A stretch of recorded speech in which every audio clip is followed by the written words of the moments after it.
ಇನ್ನು ವಿಮಾನ ದುರಂತ ಆದಂತಹ ಸಂದರ್ಭದ ವಿಡಿಯೋವನ್ನ ಬಾಲಕ ಮಾಡಿದ್ದಾನೆ. ಹಳ್ಳಿಯಿಂದ ಅಹಮದಾಬಾದ್ಗೆ ಬಂದಿದ್ದ ಆರ್ಯನ್ ತನ್ನ ಸಂಬಂಧಿಕರ ಮನೆಗೆ ಈ ಹುಡುಗ ಬಂದಿರ್ತಾನೆ.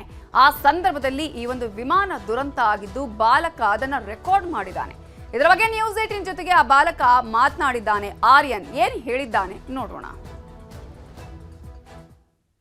अहमदाबाद में जो प्लेन दुर्घटना का जो हादसा हुआ है और वो जो प्लेन क्रैश हुआ था उसका एक वीडियो भी वायरल हुआ है और जो वीडियो वायरल हुआ है वो एक बच्चे आर्यन ने वो वीडियो लिया था। वो आर्यन हमारे साथ है। आर्यन जब तुम वीडियो बना रहे थे, जब ये प्लेन क्रैश हुआ, उस प्लेन का वीडियो आपने बनाया था, क्या? मैं गांव में रहता हूँ, इसलिए मेरे गांव से पास से विमान जाता नहीं, इसलिए मेरे कभी देखा नहीं था। इसलिए पहली बार ही अहमदाबाद आया था और अहमदाबाद से पास से विमान जा रहा था तो मैंने लगा वीडियो उतार दूँ, मेरे दोस्त को दिखाऊंगा, ऐसा करके वीडियो उतारा था। प्लेन ऐसे ऐसे करके जा रहा था और वहाँ मैं कर रहा था कि वहाँ एयरपोर्ट है तो लैंडिंग कर रहा है, ऐसा मैंने लगा। वहाँ जाके ब्लास्ट हो गया। मैंने सोचा भी नहीं था। क्या दिमाग में क्या आया था कि ये क्या हो गया और मैं घबरा गया था। ये प्लेन जब टूट गया तो वो क्या फिर आपने क्या किया? ये वीडियो बना था। मैंने मेरे बहन को बताया ये क्या हुआ है। कैमरा पर्सन हिरेन शाह के साथ संजय टाक, न्यूज़ 18 नेटवर्क, अहमदाबाद। ಅಹಮದಾಬಾದ್ನಲ್ಲಿ ವಿಮಾನ ದುರಂತ ಪ್ರಕರಣಕ್ಕೆ ಸಂಬಂಧಪಟ್ಟ ಹಾಗೆ ದುರಂತಕ್ಕೀಡಾದ ವಿಮಾನದ ಬಗ್ಗೆ ತನಿಖೆ ಚುರುಕಾಗಿದೆ. 9ಕ್ಕೂ ಹೆಚ್ಚು ತನಿಖಾ ಸಂಸ್ಥೆಗಳು ದುರಂತದ ತನಿಖೆಯನ್ನ ಈಗಾಗಲೇ ಮಾಡ್ತಾ ಇದ್ದು, ದುರಂತಕ್ಕೀಡಾದ AI-171 ವಿಮಾನದ ಬಗ್ಗೆ ತನಿಖೆಯನ್ನ ನಡೆಸಲಾಗ್ತಾ ಇದೆ. ದುರಂತಕ್ಕೂ ಮುನ್ನ ವಿಮಾನದಲ್ಲಿದ್ದ ಸಿಬ್ಬಂದಿಗಳ ವಿಚಾರಣೆಯನ್ನು ಕೂಡ ಮಾಡಲಾಗ್ತಾ ಇದೆ.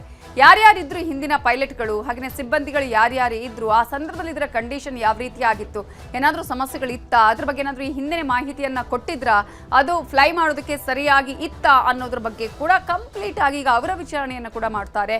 ದುರಂತಕ್ಕೀಡಾದ ವಿಮಾನ ಯಾವ ಪರಿಸ್ಥಿತಿಯಲ್ಲಿತ್ತು, AI-171 ವಿಮಾನದಲ್ಲಿ ತಾಂತ್ರಿಕ ದೋಷಗಳೇನಾದರೂ ಇತ್ತ, ತಾಂತ್ರಿಕ ದೋಷ ಇದ್ರೆ ಅದನ್ನ ಸಂಬಂಧಪಟ್ಟವರಿಗೆ ತಿಳಿಸಿದ್ರ, ಕಳೆದ ವಾರ ವಿಮಾನದಲ್ಲಿದ್ದಂತಹ ಸಿಬ್ಬಂದಿಯ ವಿಚಾರಣೆಯನ್ನ ಮಾಡುವ ಸಾಧ್ಯತೆ ಕೂಡ ಇದೆ. ಸಿಬ್ಬಂದಿಯ ವಿಚಾರಣೆ ಮಾಡಿದ್ರೆ ಸತ್ಯಾಂಶ ಏನು, ವಾಸ್ತವ ಸ್ಥಿತಿ ಏನು ಅನ್ನೋದು ಬೆಳಕಿಗೆ ಬರುತ್ತೆ. ತನಿಖಾ ಸಂಸ್ಥೆಗಳಿಂದ ಹಿಂದಿನ ಅಂದ್ರೆ ಆ ವಾರ ಬಿಟ್ಟು ಹಿಂದೆ ಯಾರ್ಯಾರು ಆ ವಾರದಲ್ಲಿ ವರ್ಕ್ ಮಾಡಿದ್ರು ಅದರಲ್ಲಿ ಆ ಸಿಬ್ಬಂದಿಯ ವಿಚಾರಣೆಗೂ ಕೂಡ ಸಿದ್ಧತೆಯನ್ನ ಮಾಡಿಕೊಳ್ಳಲಾಗ್ತಾ ಇದೆ. ಗುಜರಾತ್ನ ಅಹಮದಾಬಾದ್ನಲ್ಲಿ ವಿಮಾನ ದುರಂತ ಸಂಭವಿಸಿ ಗುಜರಾತ್ನ ಮಾಜಿ ಸಿಎಂ ವಿಜಯ್ ರೂಪಾಣಿ ಕೂಡ ಇದೇ ದುರಂತದಲ್ಲಿ ಸಾವನ್ನಪ್ಪಿದ್ರು. ಇದೀಗ ಅವರ ಮೃತದೇಹ ಎಲ್ಲರಂತೆ ಸುಟ್ಟ ಸ್ಥಿತಿಯಲ್ಲಿ ಪತ್ತೆಯಾಗಿದೆ. ಸುಟ್ಟ ಸ್ಥಿತಿಯಲ್ಲಿರುವ ವಿಜಯ್ ರೂಪಾಣಿ ಮೃತದೇಹದ ಗುರುತು ಪತ್ತೆಗೆ DNA ಟೆಸ್ಟ್ ಅನ್ನು ಕೂಡ ಮಾಡಲಾಗ್ತಾ ಇದ್ದು, ವಿಜಯ್ ರೂಪಾಣಿ ಮನೆಗೆ ಈಗಾಗಲೇ ಅನೇಕ ಗಣ್ಯರು ಭೇಟಿ ಕೊಡ್ತಾ ಇದ್ದಾರೆ. ಮಾಜಿ ಸಿಎಂ, ಗುಜರಾತ್ನ ಮಾಜಿ ಸಿಎಂ ತನ್ನ ಮಗಳ ಮನೆಗೆ ಹೊರಟಿದ್ರು, ಆದರೆ ಅವರು ಈ ಒಂದು ದುರಂತದಲ್ಲಿ ಸಾವನ್ನಪ್ಪಿದ್ದು ಇದೀಗ ವಿಜಯ್ ರೂಪಾಣಿ ಕುಟುಂಬಸ್ಥರಿಗೆ ಸಾಂತ್ವನವನ್ನ ಹೇಳ್ತಾ ಇದ್ದಾರೆ. ಭವ್ಯ ಗಾಂಧಿ, ಬಿಜೆಪಿ ಸಂಸದ ಪರಶೋತ್ತಮ್ ರೂಪಾಲಾ, ಸಚಿವ ಋಷಿಕೇಶ್ ಪಟೇಲ್, ಜಗದೀಶ್ ವಿಶ್ವಕರ್ಮ ಹೀಗೆ ಅನೇಕರು ಇದೀಗ ಅವರ ಮನೆಗೆ ತೆರಳಿ ಸಾಂತ್ವನವನ್ನ ಹೇಳ್ತಾ ಇದ್ದಾರೆ ಕುಟುಂಬಸ್ಥರಿಗೆ. ಅಹಮದಾಬಾದ್ನಲ್ಲಿ ನಡೆದಂತಹ ಈ ಒಂದು ದುರಂತದಲ್ಲಿ 274 ಮಂದಿ ಸಾವನ್ನಪ್ಪಿದ್ದಾರೆ. ಸಾವಿನ ಸಂಖ್ಯೆ ದಿನದಿಂದ ದಿನಕ್ಕೆ ಏರಿಕೆಯಾಗ್ತಾ ಇದೆ. ಆದರೆ ಮೃತದೇಹಗಳನ್ನು ಗುರುತಿಸೋದಕ್ಕೆ ಇದೀಗ ಇರುವಂತಹ ಚಾಲೆಂಜ್ ಅಂತ ಹೇಳಿದ್ರೆ ಆ ಒಂದು ಸುಟ್ಟು ಕರಕಲಾಗಿರೋ ಮೃತದೇಹಗಳು ಯಾರದ್ದು ಏನು ಅನ್ನೋದೇ ಗೊತ್ತಾಗದ ಪರಿಸ್ಥಿತಿ ಇದೆ. ಅದಕ್ಕಾಗಿ ಆ ಮೃತದೇಹಗಳ ಪತ್ತೆಗೆ DNA ಟೆಸ್ಟ್ ಅನ್ನ ಮಾಡಲಾಗ್ತಾ ಇದ್ದು, ಮೃತರ ಕುಟುಂಬ ಸದಸ್ಯರಿಂದ DNA ಸಂಗ್ರಹ ಮಾಡಲಾಗ್ತಾ ಇದೆ. ಈವರೆಗೂ 250ಕ್ಕೂ ಹೆಚ್ಚು ಮಂದಿಯಿಂದ DNA ಕಲೆಕ್ಟ್ ಮಾಡಲಾಗಿದೆ. ಅಹಮದಾಬಾದ್ನ BJ ಮೆಡಿಕಲ್ ಕಾಲೇಜಿನಲ್ಲಿ ಟೆಸ್ಟ್ ಅನ್ನ ಮಾಡಲಾಗಿದ್ದು, DNA ಮಾದರಿಯಿಂದ ಮೃತರ ಗುರುತನ್ನ ಪತ್ತೆ ಹಚ್ಚಲಾಗುತ್ತೆ. ಇವರೆಗೂ ಕೇವಲ 8 ಮಂದಿ ಮಾತ್ರ ಈಗಾಗಲೇ ಪತ್ತೆಯಾಗಿದೆ. ಅವರ ಗುರುತು ಪತ್ತೆಗೆ ಪರದಾಡ್ತಾ ಇದ್ದಾರೆ ವೈದ್ಯರು. ಇನ್ನು ಗುಜರಾತ್ ಗೃಹ ಸಚಿವ ಹರ್ಷ ಸಾಂಘ್ವಿ DNA ಪರೀಕ್ಷಾ ಪ್ರಕ್ರಿಯೆಯನ್ನು ಪರಿಶೀಲಿಸೋದಕ್ಕೆ ವಿಧಿವಿಜ್ಞಾನ ನಿರ್ದೇಶನಾಲಯಕ್ಕೆ ಭೇಟಿ ಕೊಟ್ಟಿದ್ದಾರೆ. ಇನ್ನು ಸುಟ್ಟು ಕರಕಲಾದ ದೇಹಗಳ DNA ಟೆಸ್ಟ್ ಹೇಗಾಗತ್ತೆ, ಯಾವ ರೀತಿಯಾಗಿ ಗುರುತು ಪತ್ತೆಯಾಗತ್ತೆ, ಇಲ್ಲಿ ಏನೆಲ್ಲ ಸವಾಲುಗಳು ಇರುತ್ತೆ ಅನ್ನೋದ್ರ ಬಗ್ಗೆ ವಿಧಿವಿಜ್ಞಾನ ತಜ್ಞರಾದ ಡಾಕ್ಟರ್ ದಿನೇಶ್ ರಾವ್ ಮಾಹಿತಿಯನ್ನ ಕೊಟ್ಟಿದ್ದಾರೆ, ನೋಡೋಣ. ಸೊ ಆ ಹಲ್ಲಿನ ಸ್ಯಾಂಪಲ್ಸ್ ತಗೊಳ್ತೀವಿ, ಅದರಲ್ಲಿ ಇರ್ತಕ್ಕಂಥ ಟೂತ್ ಪಲ್ಪ್ ಅಂತ ಏನಿದೆ ಅದರಲ್ಲಿ ನೀವು DNA ಎಕ್ಸ್ಟ್ರಾಕ್ಟ್ ಮಾಡ್ತೇವೆ. So that's a very good sample. ಇದು ಎಷ್ಟೇ ಸುಟ್ಟು ಗಾಯ ಆದ್ರೂ ಆ ಭಾಗದಲ್ಲಿ ಆ ಹಲ್ಲು it is resistant to that heat. ಅಂದ್ರೆ ಈ ತರ ಇಷ್ಟು ಹೀಟ್ ಆದ್ರೂ ಒಳಗೆ ಮೇಲೆ ಸಾಫ್ಟ್ ಟಿಶ್ಯೂ ಕವರ್ ಆಗಿರೋದ್ರಿಂದ ಒಳಗಿಂದ ಹಲ್ಲು ಡೆಂಟಿನ್ ಇರೋದ್ರಿಂದ it is much resistant to heat then other soft tissues. So ಹಲ್ಲಿನ ಮಾದರಿ ತಗೊಳ್ತೇವೆ. ಎರಡನೇದು ಈ ಒಂದು ಎಸ್ಪೆಷಲಿ ನಮ್ಮ ಸಾಸ್ ಮಸಲ್ ಅಂತೀವಿ, ಅಂದ್ರೆ ನಮ್ಮ ಸೊಂಟದ ಭಾಗದಲ್ಲಿ ಇರ್ತಕ್ಕಂತ ಒಂದು ಮಾಂಸ. ಸೊ ಮಾಂಸದ ಟಿಶ್ಯೂ ಸ್ಯಾಂಪಲ್ಸ್ ಅದು ತಗೊಳ್ತೇವೆ. So that is one, especially ಈ ತರ ಬರ್ಂಟ್ ಬಾಡೀಸ್ ನಲ್ಲಿ.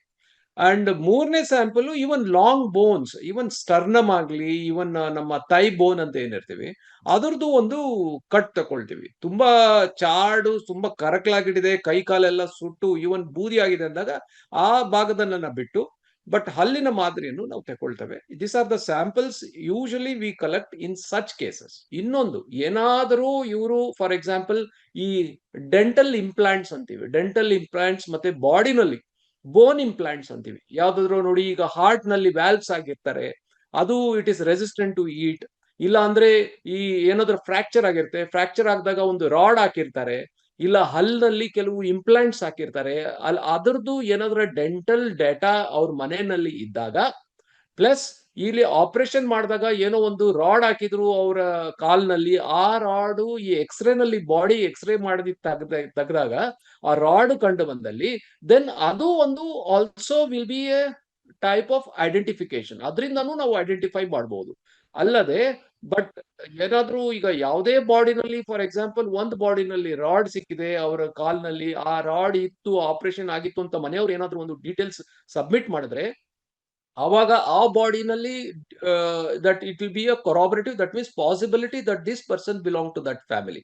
ಆದ್ರೂ ಸಹ ಈ ತರ ಕೇಸ್ ನಲ್ಲಿ, ಯಾಕಂದ್ರೆ ಫುಲ್ ಕರಕಲಾಗಿ ಏನು ಗೊತ್ತಾಗ್ತಿಲ್ಲ, ಗಂಡು ಹೆಣ್ಣು ಯಾವುದು ಅಂತಾನೂ ನಾವು ಡಿಫ್ರೆನ್ಶಿಯೇಟ್ ಮಾಡಕ್ ಆಗ್ತಿಲ್ಲ, ಅಂತ ಕೇಸ್ ನಲ್ಲಿ DNA is the only method of identification. So ಆ ಹಲ್ಲಿನ ಸ್ಯಾಂಪಲ್ಸ್ ತಗೊಳ್ತೀವಿ, ಅದರಲ್ಲಿ ಇರ್ತಕ್ಕಂತ ಟೂತ್ ಪಲ್ಪ್ ಅಂತ ಏನಿದೆ ಅದರಲ್ಲಿ DNA ಎಕ್ಸ್ಟ್ರಾಕ್ಟ್ ಮಾಡ್ತೇವೆ.